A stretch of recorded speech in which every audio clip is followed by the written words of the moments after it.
Out jogging this morning in 85-degree weather at 5:45 a.m. I asked myself aloud why I was doing this. Nobody makes me go. Nobody cares if I go. Nobody punishes me if I don't go. And all the years of exercise I've been doing, even during this pandemic, trying to get out and run 3 5Ks a week and, walk as much as I possibly can, even on days like yesterday when it's 108 degrees in the afternoon. None of it's made me more, athletic, more physically appealing, and there's nothing tangible about it. Once upon a time, the insurance company used to give us a discount for meeting certain criteria. And I remember years ago when I first started working for the state, getting like $20 off a month or something in recognition of the fact that I had met certain benchmarks and was making an effort.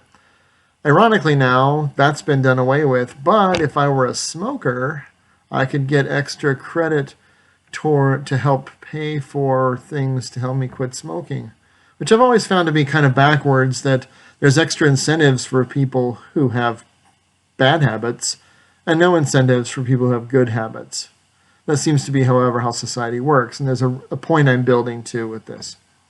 So I remember when I first started working, I worked for a rental car company, one of my first jobs, and people who smoked would go out and they would get extra smoking breaks. And I remember one day after a particularly infuriating customer who was condescending and rude, I went out in the back to calm down where everyone is out there smoking, and the manager came out and insisted that I return to work at once because everyone else out there had a cigarette in their mouth. And I remember going back in thinking, they get extra breaks because they have a bad habit, and I have to go back in and deal with stuff, and I have no way of dealing with the problem except to adopt their bad habit. It's a very childish system that we live in, but it is the system that we live in. Insurance companies, like the one that used to give me an incentive, have figured out that they can't penalize the people who make the most draw because eventually they would make those people bankrupt. So they penalize other people who are participants in the system and take money from us. You see, you don't have car insurance for you. You have car insurance in case the guy who hits you doesn't have insurance. Wait a minute. Isn't he liable if he hits me? But the car insurance is because the insurance companies have figured out a way to force everyone to have it, and that way they get money no matter what happens.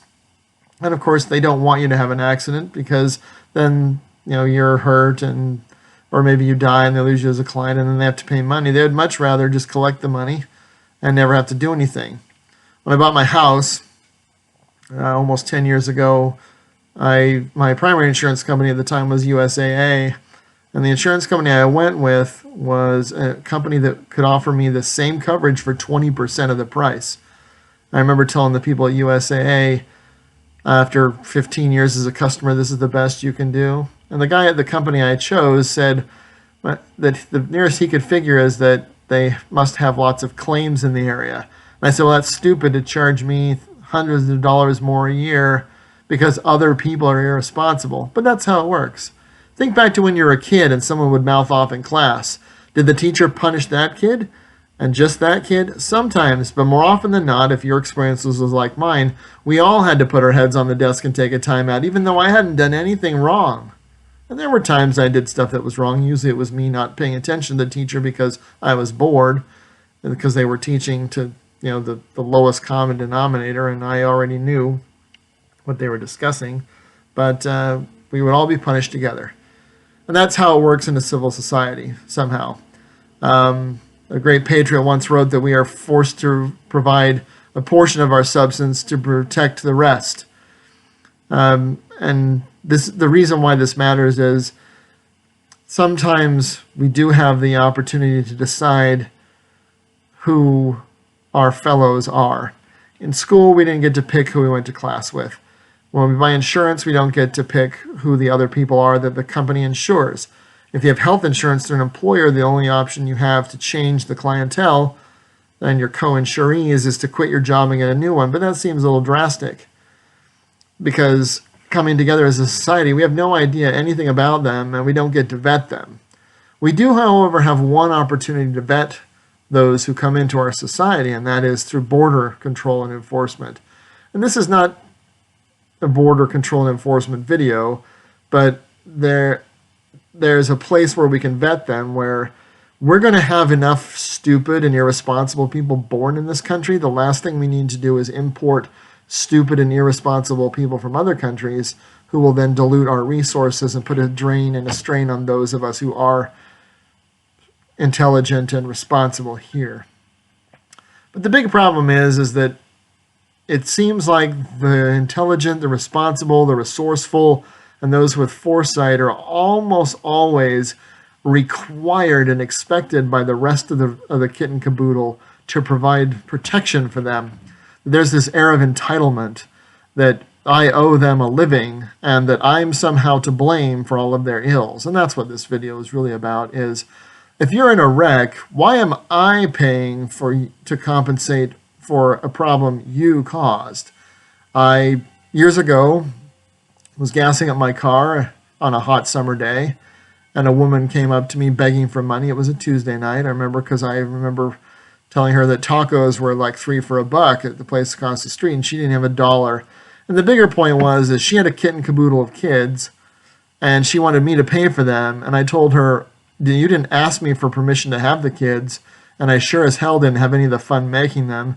So I missed the part where it's my responsibility to take care of them. But that's the attitude that they have, that somehow I'm obligated and ought to be obligated by force of law to provide for other people that I don't know and that don't like me. This is the whole point of the Declaration of Independence, to provide for ourselves, to be free to pursue our own happiness. And another great patriot, Samuel Adams, complained about the idiotic notion that we should plow and sow and reap to glut the avarice of those who would hunt us from the face of the earth and riot in our blood. I had to pay a lot of money to my ex-wife, who hated my guts, and I don't even know why. But I remember, as the money was taken from me by the court, thinking, this is not why I get up and go to work, so that I can pay for other people's mistakes. I can't even pay sometimes for my own.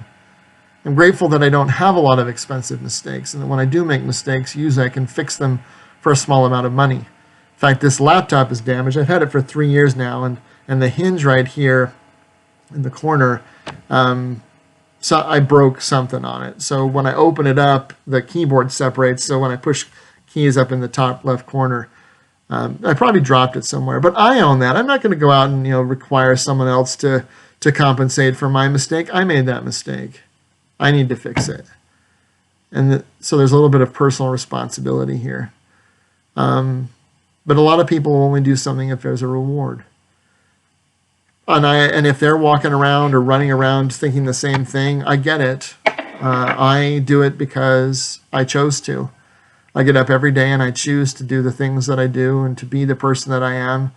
And I don't know what goes through their heads, and I'm grateful I don't, because I don't think I want to know about everything that goes through their heads. But I have jogged religiously for over a decade, and I have been at work when I'm supposed to be at work. Like, I'll be going to work here and as soon as I finish this video, because I'm supposed to, even though we're on lockdown and people are getting paid to work at home, even though they're probably not working, because I have a conscience. And I will continue to do that because that's who I am, even though the society I serve will spurn that, mock it, and punish it.